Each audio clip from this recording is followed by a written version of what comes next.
Hi, everyone. Welcome to our Fellows Career Counseling. Thanks for those of you who joined and for the others who watched us afterwards.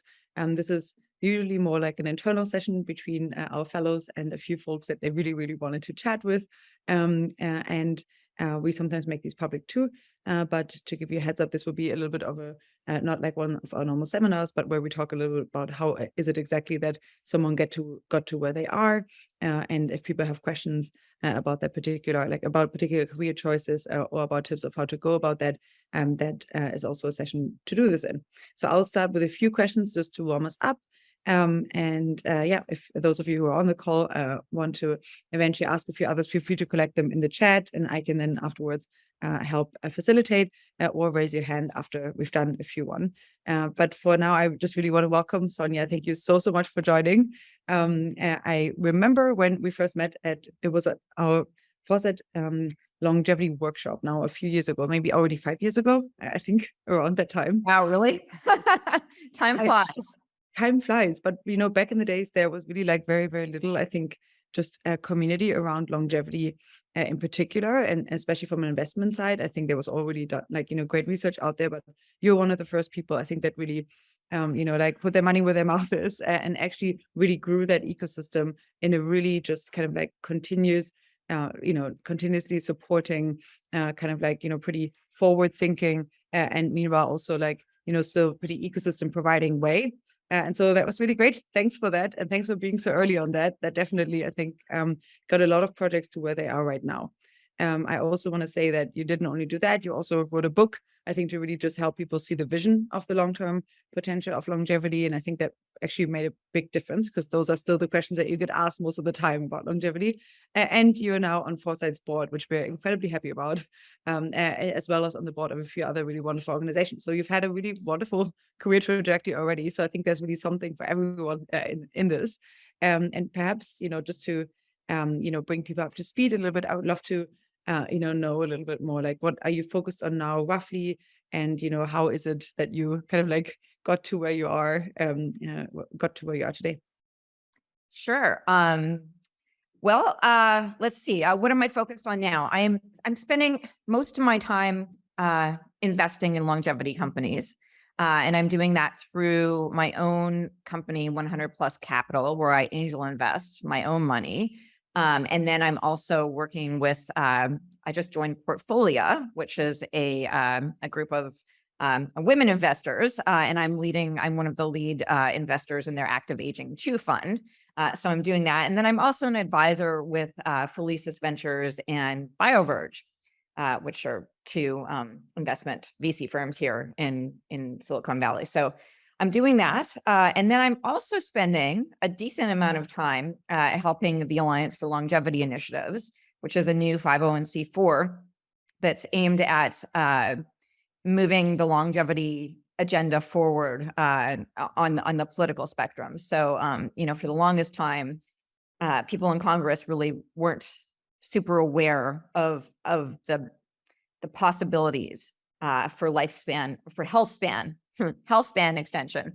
So now we're working to help educate them and, get more money for longevity research and also try to make the pathways for getting longevity therapies approved a little bit better for entrepreneurs. So we're working on all those things right now. And I have a background in public policy. So since I have a background in public policy and I know a lot about longevity, the Alliance for Longevity Initiatives, it's sort of a group that makes sense for me to be part of. And so that's what I'm spending my time doing, that and longevity investing.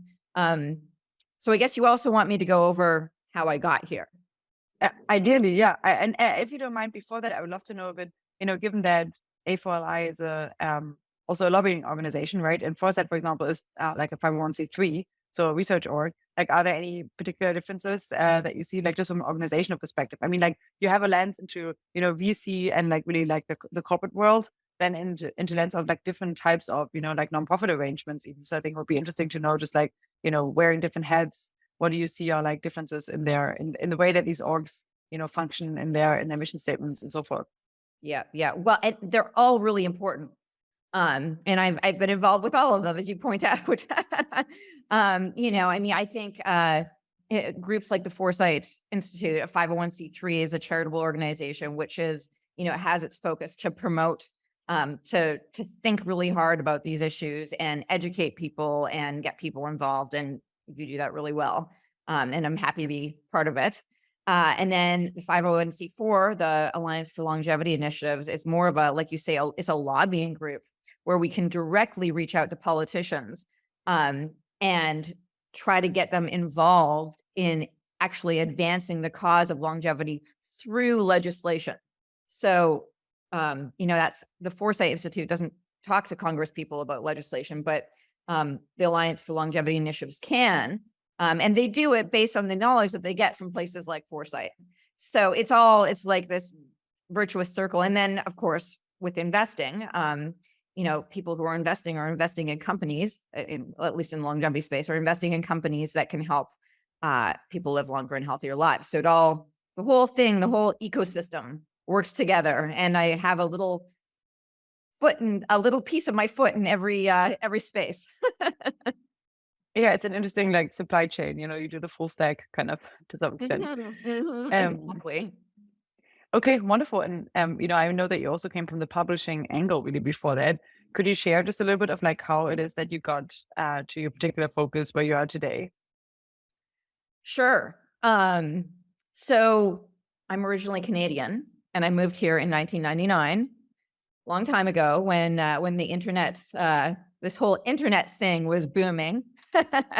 And back then, Congress didn't know anything about the internet or technology. And so when I first came for a job working at a think tank in San Francisco, I was director of the Department for Technology Studies. And one of my tasks at the time was to help educate, not lobby, but to help educate Congress people about the public policy issues involved with new technologies, these new technologies that they didn't know very much about. And so back then, people were just thinking about internet taxes and telecommunications and antitrust and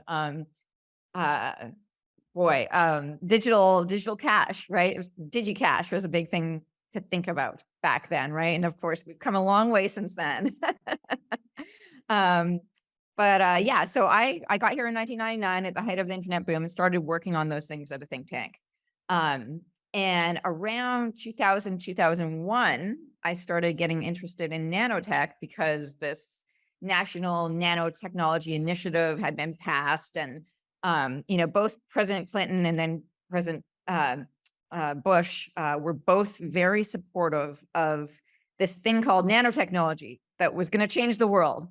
And I figured, well, if these presidents are so interested in nanotechnology, which was shocking, actually, given that most of the people in Washington, D.C. weren't super educated in high tech things like that at the time. I thought, well, I better start learning about this. And that's how I found the Foresight Institute, because it used to be called the Foresight Institute for Nanotechnology. And I showed up at a few meetings, and I think besides Christine Peterson, I might have been the only woman there. Things have changed a lot since then. It's not at all like that anymore. Now it's probably 50-50, but back then it was a little bit different. And but I started showing up at these meetings, and I was super interested in all these cool tech people I was meeting who knew so much about things that were so small. And how these small things were going to change our lives. And so that's how I found Foresight. And and nanotechnology actually sort of sparked my interest in the longevity space as well, because I started reading about all these little smart bombs that could be created that could go inside the body and like kill cancer and nanomedicine and all of this kind of stuff. And so I started really digging in. And then once you dig in, then I discovered all of these other things that were happening in the longevity space and the biotech space that were clearly going to change the world. And, while they hadn't, hit the front pages of the newspaper, it was clear that at some point they would. And so I started really digging into that. And at the time I was writing a couple of columns for a couple of different outlets, Tech News World and Tech Central Station. And, I sort of decided to start making longevity and health span extension sort of one of my topics. And so I started writing about it in little bits and pieces. And then a friend came to me one day, a friend who I guess everybody sort of knows about these days, my friend Peter Thiel. We were having dinner one night and he said to me, he's like, you're writing all these short pieces about longevity. What you should really do is take all of them, put them into a big book and write a book about, how this could change the world. And I thought, well, that's a great idea. And so I took his advice and put together a book proposal and found a publisher and wrote 100 plus, what became 100 plus, how the coming age of longevity will change everything. And that became a bestseller when it came out. And I was on book tour for over a year, traveling all over the world, talking about how health span, how it's not a crazy idea, because back then, when in 2011, when it was published, it was still a little bit crazy, or people hadn't really thought about the idea of delaying aging or slowing aging, stopping aging, and the idea that we could actually repair human beings. I mean, that was just something that was really, really new to them. I don't want to say crazy because, it's not crazy, but it was something brand new. And I feel like that work that I did back then had a big impact. I went around, I talked to the Wall Street Journal, I talked to the New York Times, I was all over the place. And I think I wound up changing a lot of minds because the thing is the science had finally come to the point where it was real. It's like for the longest time, it was in the lab and it was sort of working, but by the time I had written the book, there were enough big successes, in tissue engineering and in all these various areas that it was clear that this was something, this was something real and it was going to change the world. And so I went around doing that. And then after that, it was a long book tour. And at that point, the science had moved so quickly, sort of out of the lab and into patients, that I thought it might be time for me to write a second book on, the real human beings who've been helped by all this new technology, how their health has been extended because of all these amazing scientific innovations. And so my plan was to go write a book about patients. And around the same time, I started doing dishwalks with a number of friends. And one of my friends, Sunil Rajaraman, is an entrepreneur, and he had started this company called Scripted, which was a company that basically hired out freelance writers. Like if you're a big company like GE or Ford or something, or you don't want to have to hire people to write your blog post, you might outsource your blog post writing to a company like Scripted. Anyway, so he started this company. It got really big, and then he was sort of pushed out, and he was looking for something new to do. And he had this idea to start a media company, and he sort of tricked me into helping him. He said to me, he's like, well, you're a great writer, and I'm just sort of looking for someone who could be my editor-in-chief for a little while. It's just kind of part-time, you wouldn't do that much. And I'm like, yeah, sure, I'll help you while I'm writing my next book. And somehow that turned into me becoming co-founder of Unsugarcoat Media. But it turned out to be a great blessing. And I'm happy that it happened because, I joined as co-founder of Unsugarcoat Media, and our main property was a Bold Italic, which had nothing to do with longevity, by the way. It's a magazine aimed at millennials. And I became editor-in-chief of that, which I did for a year, and helped manage, writers. At least it was a daily publication, and we published twice daily. And there were at least 40 writers who were working for me. And so we started this company, and we went Great half-time job. Oh, it was crazy, but it was fun. It was fun working with all these creative young people, and it was also fun problem solving a new company. So it's like, well, how many servers do we need, and how do we make money out of this? Is it advertising? Is it sponsorships? Is it and the way, all the things that you had to think about when you were starting a new company, right? And all the legal issues and all the there was so much to do in a startup. and it was me and Sunil, and we were very lean. And then we sort of had all these other freelancers working with us. And so we started it, we ran it, and then we eventually sold it. And that was a great experience for me. I felt like I went to Silicon Valley University, I got to do the, start, run, finish kind of thing. And now I really understand the entrepreneur's journey, which I think makes me a better investor because I've been there and I've actually sort of done it, right? So that was really great. But then I decided, well, this has taken me really far afield from what I was actually doing, which was trying to change the world and extend health span for everybody. And so I'm like, okay, well, I have to get back to my mission. But it was a nice break. Sometimes it's good to just stop. When you're hyper focused on something, sometimes it's good to just stop and take a break and do something completely different. And then when you come back, you have a fresh brain. And so I feel like that's what that did for me, which was also like really, really useful. So yeah, then I came back and I was looking for something new to do. I was going to go back to the book, and I talked to my agent and explained to him, what I wanted to do. And he said, "Oh, Sonia, let me talk to the publishers." He came back and he said, "Well, I've talked to them. The publishers really love you because they were very happy with the success of my last book. And they're like, well, but they don't think you should do the patient book because somebody else is already writing that." And I'm like, oh, so that was sort of disappointing. And he's like, "But they want you to do a self-help book. Why don't you write a self-help book for like how to stay healthy?" And I was just like, no. That is not what I want. That's not what I'm going to do. I'm not going to join that. There's already enough people doing that. And so then I was sort of just floating, and I went for lunch, probably just a few days after that, actually, at IndieBio. My friend Ryan Bethencourt, who started IndieBio, was there, and he was running IndieBio at the time. And we went out for lunch, and over lunch, he sort of looked at me and he's like, "I have a secret." He's like, "Can I tell you? I haven't told anyone else yet." And I was like, "Wow, this is great. I can't wait to hear your secret. Yes, tell me." And he's like, "I want to start a company." He's like, "I might leave IndieBio and I might start a company. Let me tell you about my company." And he told me about his company. And I thought it sounded fantastic. It was a great idea. And so I said to him, "Oh my God, Ryan, that's amazing. I will invest in your company." And he couldn't believe it. He's like, "Wow, that's amazing." He's like, "You're my first investor."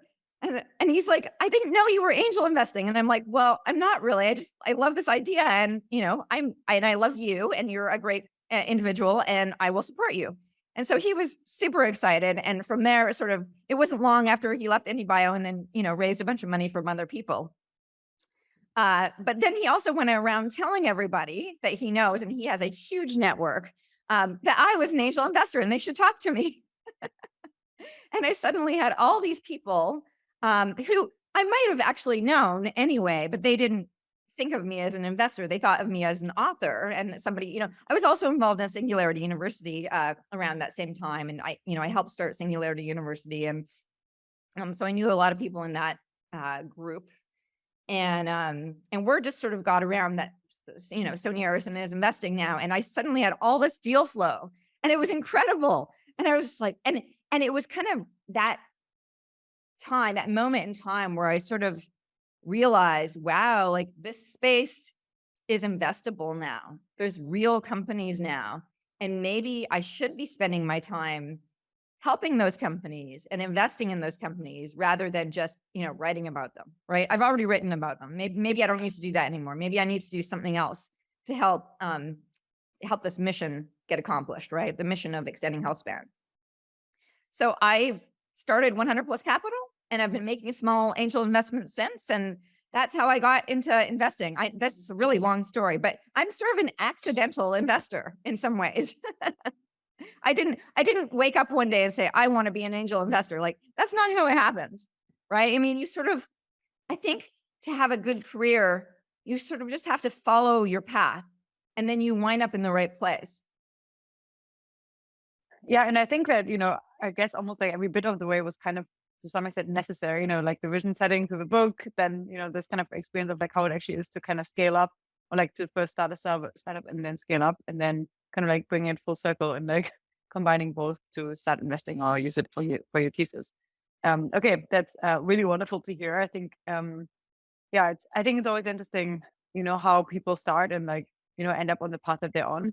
And I think oftentimes they're like, in hindsight, often the different pieces have like a specific use purpose, and when you look back at them, but it's not always quite obvious, I think, from the beginning. I wanted to see, because we have a few people here on the call that may still be in academia, or like at least kind of like are adjacent. And from a few of them, I could at least imagine are potentially at least working on something that could be interesting to spin out. And I really wonder, like, do you have any experience with this at all? Like, in your kind of time of investing, do you like what kind of stages do you focus on, like, roughly? And if so, like, what kind of like makes you think about a good company that perhaps may still be in academia, or at least have academic ties? I know that IndieBio, was always also pretty big on this kind of like pairing folks that are still in research with potential founders, or like even making them founders. And so, like, kind of that intersection, you've seen so much of that. What do you think at this intersection of like just having something that is like just ready enough to potentially spin out? Do you have any tips for doing that, or like, any experience with that that could be helpful? Right. Yeah. Well, I invest in seed, which is always, and sometimes pre-seed, which is really early. It's the craziest place to invest because there's the most risk, right? But I love it because there's a lot of opportunity to really get involved and to really help the founders. And so more opportunity at that stage than there is at later stages. So yeah, I mean, I think advice, you really need to make sure that what you're doing can be a product, right? That it's not just a science project. And sometimes it's unclear to the scientist whether or not what they're doing is still a science project or if it's a product. And sometimes it's unclear to investors too. I mean, I'm on the board of the Teal Foundation as well, and we had this program. It doesn't exist anymore, but it was called Breakout Labs, and it was meant to be that it was a funding to help people in that in-between space where they're more than a science project, but they're not really a company yet. And so they were in that kind of valley where they just needed a little extra bump before they could become a company. And so we did that for quite some time. And then Lindy Fishburne, who ran the program at the time, has now started Breakout Ventures, which is a full-on VC firm. And she's doing seed through series, I don't know what she's doing now, B, maybe seed through B. And she's invested in a number of those companies that came out of that program, but she's investing in the investment space now, and she's not just doing that valley part. But I guess all of this is to say that before you try to turn your project into a company, you really need to make sure it's a company, otherwise it won't succeed. And the way you can figure out, and so now you're probably sitting there thinking, well, how do I know that? Right? And I think the way you figure it out is you go around and you talk to people, right? Maybe you talk to other scientists and see what they think about the viability of your work. And maybe you talk to some investors and some people in the business space and try to figure out if they think it's marketable yet. And from all that feedback, you kind of just piece it all together and figure out if you're ready or not. So it's a lot of talking, which I know some scientists don't really like to do, but it has to be done. And do you have any opinions, and it's totally fine if not, if like you'd recommend them becoming the founder, or more like a scientific advisor? Because I know that, many bio VCs have like very different theses on that. On like, what should the scientists remain the scientist, or, should they actually jump into the founder role as well? I don't know if you've seen that work well or not so well for previous projects. Well, from my experience, I'd say it's really rare for a scientist to also be a good CEO, because the skills of a good scientist are very different from the skill set of a good CEO. Some people can pull it off, and I have seen it happen, but it's really rare. And, it's very frustrating from an investor's perspective when a scientist who clearly doesn't have the skills to be a CEO is trying to be the CEO and just won't make room for somebody else to come in and help with the project of the company. And so that often creates failure for those people. And it's very sad to see, because you're like, wow, the science works. Just get a real business person and you'll be off to the races. Yeah, yeah, I definitely I hear you on this. I Dana from Breakout Ventures, she's now also joining a Vision Weekend, by the way, Right. in the neurotech track. I think they have a really wonderful neurotech focus arm, and so yeah, so I'm curious to a few projects that she'll be discussing them, and so And I think a I'm few an of LP in Breakout Ventures as well. I also invest in VC firms, and I'm an LP in that one. They just had their annual meeting. It was fantastic. oh, So wonderful, they're okay. doing good work. Yeah. Yeah, yeah. A few of the bits that you mentioned were like really exciting. So I think for a few of the people that are on the call that will be going to Vision Weekend, San Francisco, Dana and Sonia, I think will also be at that one. Um, okay, well, I mean, you already, I guess, we touched on one of them, but I would be curious if there's any, kind of like other do's or don'ts, like, just general bits that you've seen, like, I guess, like common mistakes or also common things where you like, whenever you see this, you kind of like your eyes brighten up. Like, are there specific bits in like either in pitch decks or in like you meet a founder that, either give you like a strong hunch that there could be something amazing versus a little bit of a hunch to pull back perhaps from the involvement? Are there any generalities like that? Yeah, no, there definitely are. I think the biggest thing is, well, one of the big things that I look for is focus. How focused is the entrepreneur on what they're doing, right? So if this happened to me recently, if someone comes to me and they're like, yes, I have this great idea for a company, here's what I'm going to do, and it looks amazing, blah, blah. And they take you through that. And then they end, they're like, oh, and I have another company that I'm doing, and I'm doing this and this and this. And then I'm going to do this. And it's like, oh, no, you're not. You're not going to do all those things. You're going to try to do all of those things and you're going to fail because you don't have the discipline and focus to stay on track and do one thing. And so it's really important that whatever you choose, you are really committed to it, and you're committed to that thing. And you don't try to do 10 things, because if you try to do 10 things, you're going to fail. You have to do one thing and do it really, really well. So that's a big one. I think the other thing I would say, if you're going out and talking to investors, is to be really open about who you are. As an investor, I like to hear about the background of the people who might invest in. I want to know if they, grew up with a single mother, or I want to know if they, immigrated from another country and had issues coming in. And I want to know all of these things that made them who they are. I want to see that they've had challenges in their life and they've overcome them. And so those kind of people tend to stick with it, because the thing about being an entrepreneur is it's hard. I mean, you hit roadblocks all the time. And if you don't have the grit to continue on and move forward, then it just won't work. And you're not a good bet for me, right? My good bets are people who have encountered challenges, really hard challenges, and still made it. Yeah, I once went to like a kind of collective founders group therapy session where they kind of like all just kind of spilled their beans on all of the insane things that they're dealing with every day. And it was pretty it was pretty eye-opening, because I think oftentimes we don't really talk about that, because or especially like we're not super incentivized to talk about it while it's happening, because it always has to be shiny from the outside. But it is just incredibly difficult, I think, from the inside view.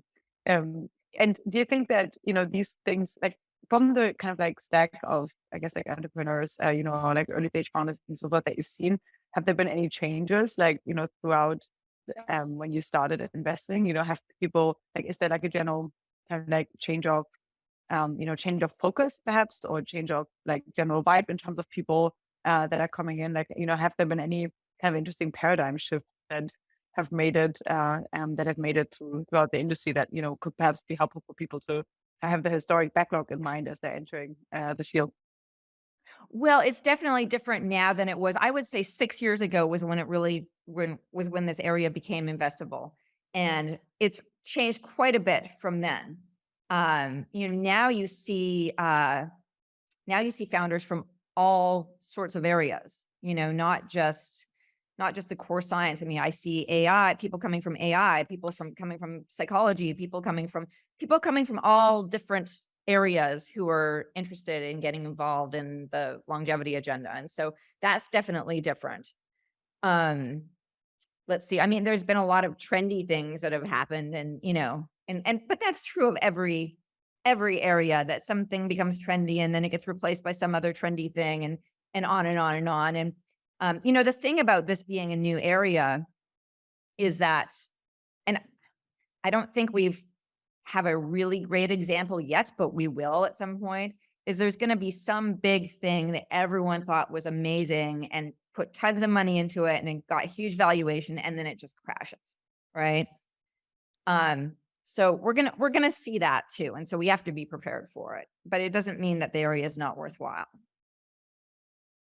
Yeah, I mean, I think, even just from a Foresight lens, you've first said like molecular nanotech, and then that kind of term even got grabbed for something that it really quite wasn't, or like wasn't at least with the precision that folks had intended earlier. The same with AI, you first said like AI was really just describing AGI, and then folks came in and, like piled on the AI trend back then, and then AI had to rebrand as artificial general intelligence. I think you see all of these like interesting kind of like trajectories, and like it's more like an S curve, right? Where you'll have like a big bump and then you have like a bit of stagnation and a big bump again. But I think again, that probably speaks also to the grit that you recommended people having, of having to pull through also in like hard times, like bear market times, what have you.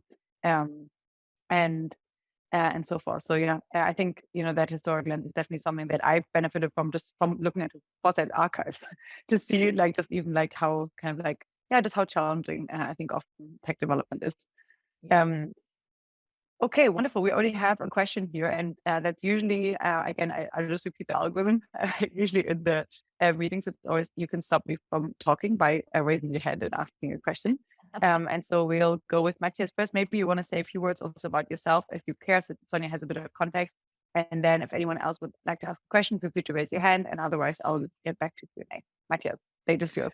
Yeah. Hi. Hello, Sonia. So this was great. I could ask lots of questions, but I'll focus it to one. Yeah, just a little bit about me. So yeah, I'm a Foresight fellow. I'm on the sort of intelligent cooperations track. So I'm mostly sort of in computer science and math kind of related things. But so the question I guess I have is, so based on the story you've told, you seem to have done like sort of a lot of talking about what was kind of at the time just like this sort of unusual idea, sort of longevity, and this was with sort of policymakers and investors and all kinds of people. And now you're also kind of on the other side of just sort of seeing like basically people kind of telling about their projects to you. And I'm just sort of curious. So as one, like let's say there's sort of somebody just, I don't know, has like an unusual project or an unusual idea.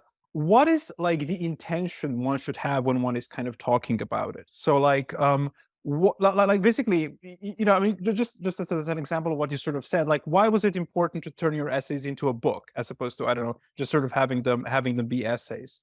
And I guess all sorts of things like that can basically be quite disorienting. So I'm sort of curious about that. All right, that's a good question, actually. I like unusual ideas. If you have one, I'd love to hear it. But I think that when you have something, an idea that's different, that really can change the world, you have to be careful with it. And I've always been very interested in this. I've always been interested in how words matter. And you really have to be careful about how you talk about something. So before I wrote my book, almost nobody was talking about health span. Everybody in this community was talking about longevity, and we want to live forever, and we never want to die, and we're immortalists, and all of this really extreme language that scared people. And that is not a good way to get supporters. You don't want to scare people away from you. So if you have an idea that's unusual and strange and that people are kind of going to go, you really need to choose your words carefully and make sure that you're communicating the benefits and the value of your idea rather than the shock value. You don't want to shock people. That doesn't work. It makes them run away and it makes them not like you. And that's not what you want. You want people to join your cause, because we can never, I mean, this is one of the things I've learned in my many years of doing things, is that you can't do anything alone. I mean, you can do You can do a lot of stuff alone. You can put your head down, you do a bunch of coding and put your head down and figure out some stuff in the lab, and you can do a lot.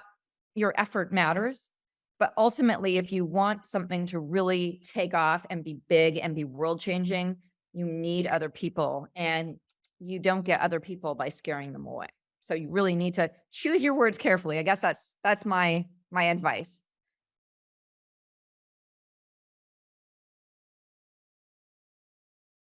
There's a really interesting phrasing, I think, from on Less Wrong on the blog: spend your weirdness points wisely. If you're out there talking about like one thing that is, off the mainstream, don't nestle all of your other non-mainstream beliefs in there, but like just focus on one thing. If you can change people's perspective on this one thing, you've probably done a lot. And I think it's an interesting one to hold into our own heads, I think, because like, especially I think in the Bay, oftentimes you forget, what's even weird, because people have a very high tolerance for it. And then you go out again into the world and you just realize how weird you are, or like how at least like, you have to like at least like rephrase a few things and maybe focus on a few rather than a few other bits. And it's an interesting, I think, culture shift too. Well, and on that point, Allison, I mean, I think that speaks to why so much innovation comes out of the Bay Area, is because we have a high tolerance for weird things, right? And we're able to sift through the weird bad versus the weird good, because there's both. Just because you're weird doesn't mean you're good, but there's a lot of weird good stuff in with the weird bad stuff, and we sort of celebrate weirdness here, and that's okay. Yeah, we certainly do. I don't know, Matthias, if you have another one. Yeah. You raised your hand Okay. again. Okay. Yeah. Sorry. I don't know. I don't know how you want me to do this, but okay, maybe to just okay. Well, okay. So one question I have, just as a follow up to what you said there. So in the case of longevity, for example, what was like the pattern? Because like my impression is that it's in a very different place now, say, than it was 10 years ago. What was the pattern of kind of sort of accumulating support for it, and what were kind of the most seminal moments that perhaps happened? Just, yeah, that's one thing I'm curious about. Well, I think I'm biased, obviously, but I think my book had a big impact. And I think the biggest impact, well, maybe two things. The two biggest impacts that my book had were helping to change the conversation. So we started talking about health span, not lifespan. And I really made a huge point of that. Every single interview I did, every single talk I did, I said, this is not about longevity. This is about extending health span. This is about allowing people to live longer and healthier lives.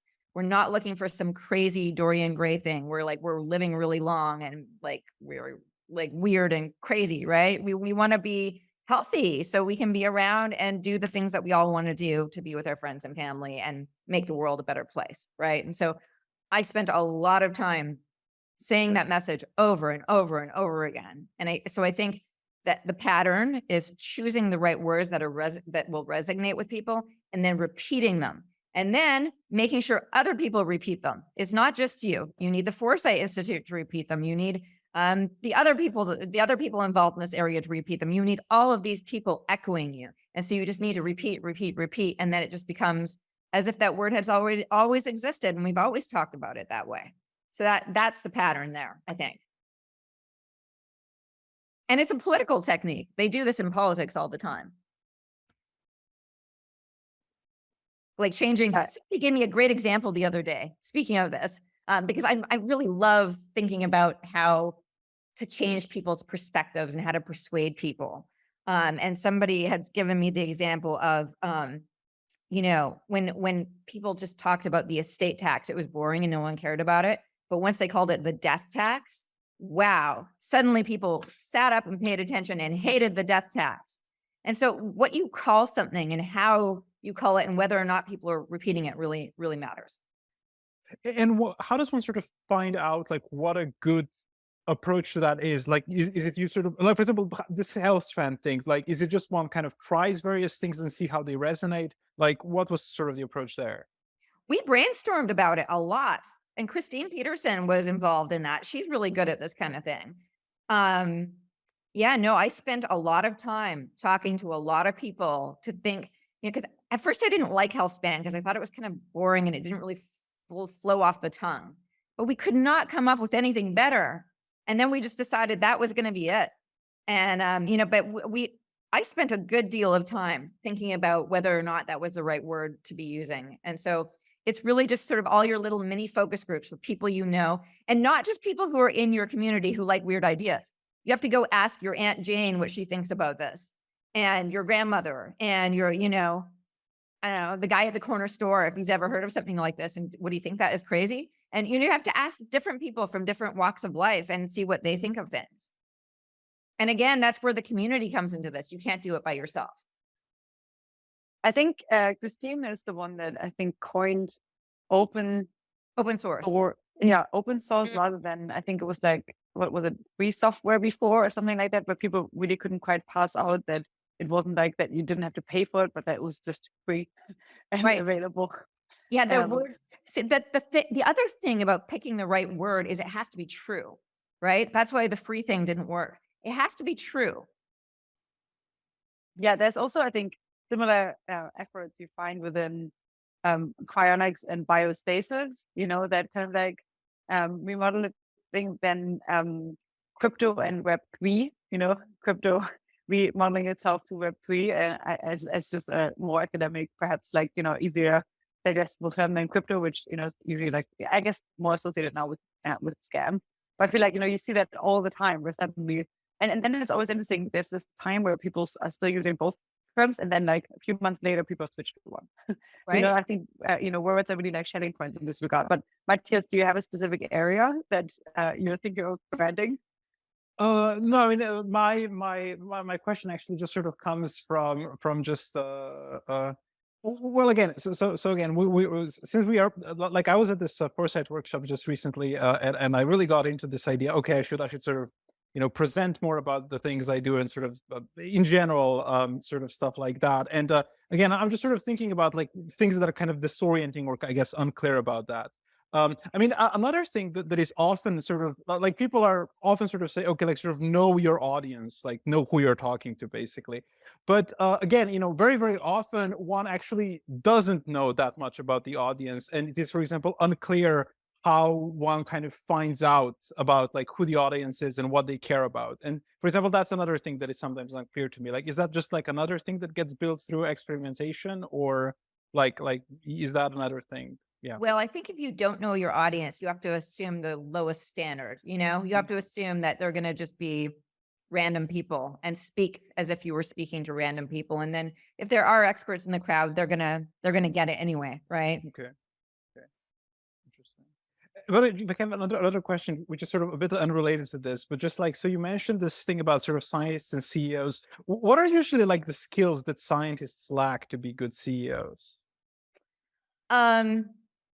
Sometimes they lack a willingness to compromise and to see other points of view, because they're typically generally really focused on one thing, and that serves them really well when they're doing the science, right? Like they're dogged and they're stubborn and they're just following the science, and that's how they get the right answer, right?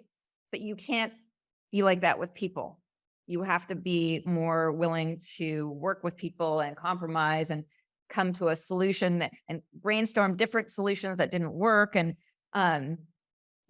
generally sort of, I guess, be more social. I mean, and that's not to say that scientists aren't social, because a lot of them are. It's just, yeah, and it's a multitasking thing. It's it's just a different person typically who is a CEO. But like I said, sometimes it can be in the same person, and I've seen it. So you kind of have to judge it on a case by case basis.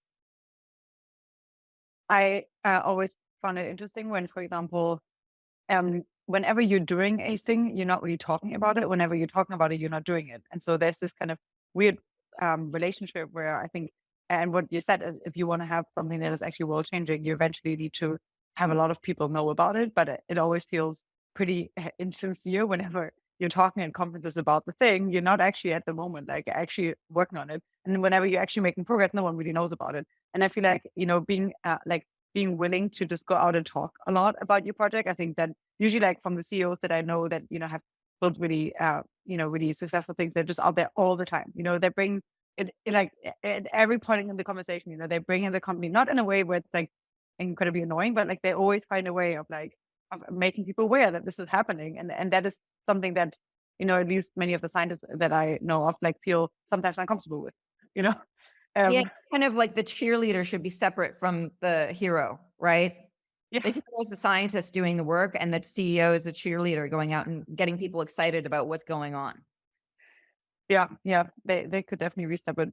Um, and while we're at it, like, what do you think, of a difference between like a good investor and a good entrepreneur? Because I think that many folks that have started out as an entrepreneur eventually get into angel investing, right?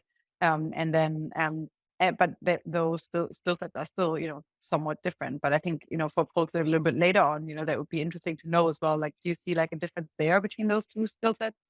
Oh yeah, they're very, very different. And a lot of entrepreneurs who go into investing sometimes absolutely hate it and then leave investing and go back to entrepreneurship. I've seen that many times. It's definitely a different thing. So, you know, eh, this is going to sound weird, but investors tend to be more risk adverse, and entrepreneurs are the ones who are really taking the big risks, right? Um, and investors spend a lot of time listening and less time talking, generally the good ones.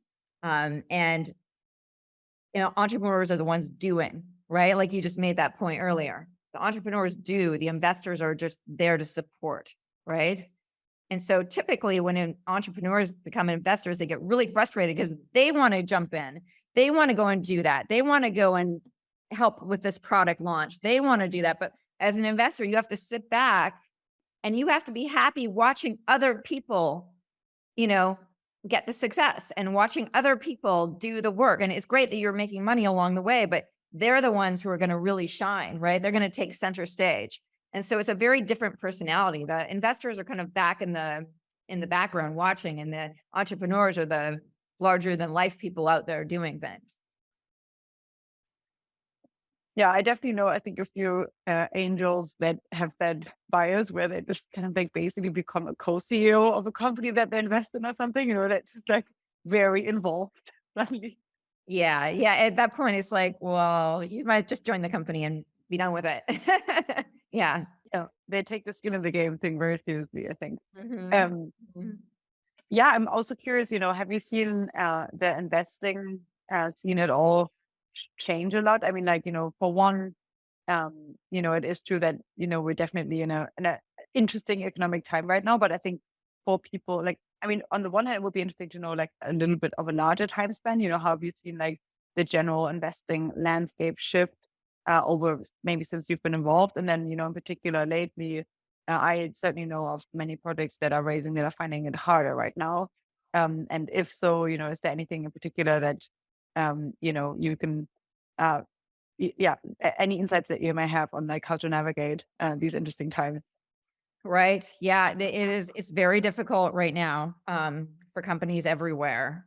Some investors will say, well, if you're a great company, you have nothing to worry about, and no matter what the economy's like. But I'm telling you, there are a lot of great companies out there who are struggling because they're running out of runway and they can't raise. So the biggest thing right now is to have enough runway, have enough cash to take you through to get through all your milestones so that you can raise the next round.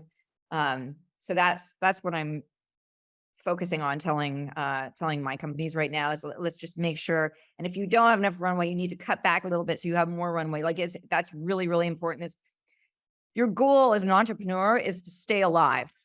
The goal of the game is to not get killed. You need to stay alive. And in order to stay alive, you need more runway, right? So that's it. And it's really, really tough right now. And who knows, it might get even tougher in the next year or so. So that's the short term. In the long term, everything eventually shakes out, right? I don't really know what to say about it.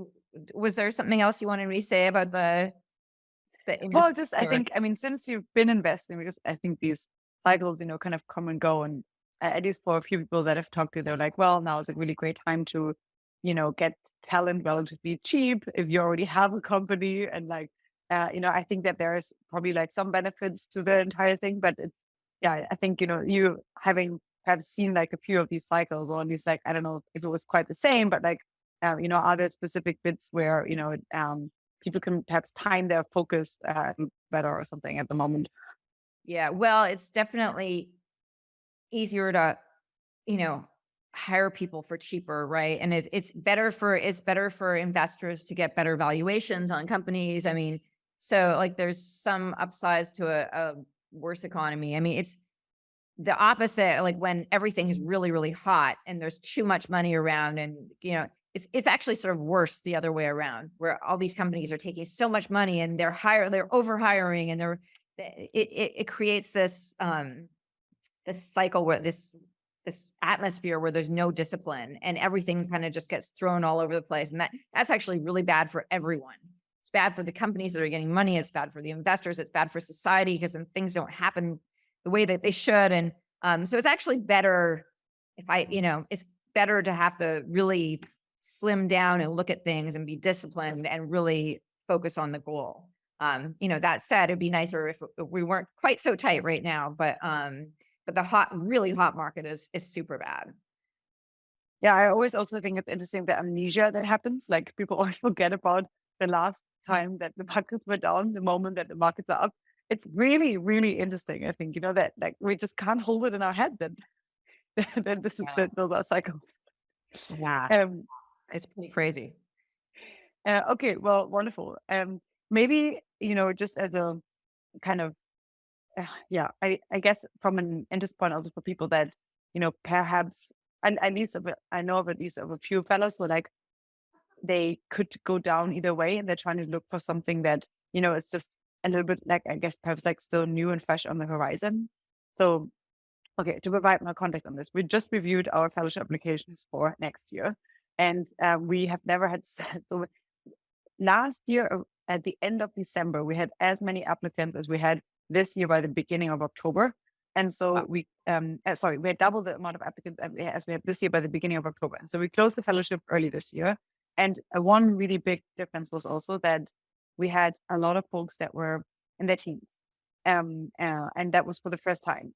We had, I think, over Is that what you in said? their teens. Yeah, in their teens. So I think it was a little bit more than 30 applicants were in their teens that applied.